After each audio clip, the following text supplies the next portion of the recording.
na. Okay na. May kita na ako. Ito ngayon mga tropa kids. Pagbubuhin ko na itong, papakita ko na sa inyo kung paano buuin itong pantalon.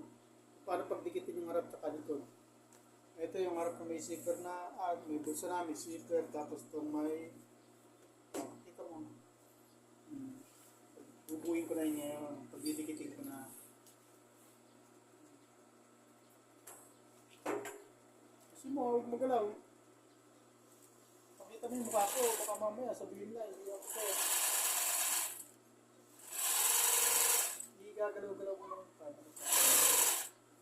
Si isang malikot mag-camera eh, nahihilo yung mga nanonood eh. Dami pa naman fans. Labing pagdidikitin yan.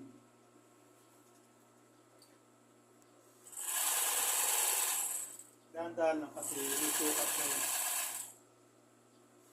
Walang buwit, kaya tansyahan na lang. Kaya dahan-dahan lang takbo ko. Para hindi siya mawala sa fitting. Sa pag sinutong may-ari, sakto-sakto sa kanya. Kasi ano to, ready to made to, ano ba? Ready made to agad, no? Kasi hindi to RTW na nabibili sa mall. Ano to, sariling sukat to. Sinukatan yung may gawan to. Parang made to order dahil MTO. Pasadya, yun, sa Tagalog, pasadya. Talagang sukat sa kanya to, kaya kailangan nagsakto yung sukat nito. Hindi pwede magkamali ng pagpasada. Eh walang guhit, kaya mabagal ang takbo para asintang-asinta. Ito naman yung kabilang. Didikitin ko rin yan. Ito yung wala zipper. Didikitin ko na to. Wala at bubuo nito. Itong hanap buhay ko.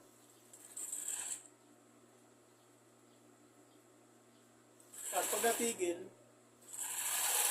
ituloy natin namin. Kasi short video lang eh.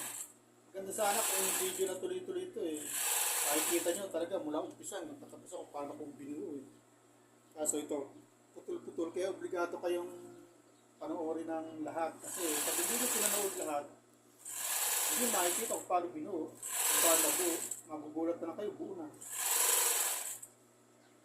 Ito may guhit, yung kabila wala. Ito kasi yung nasa may pattern, yung sa may cutter, ito yung guhit ng cutter. Okay?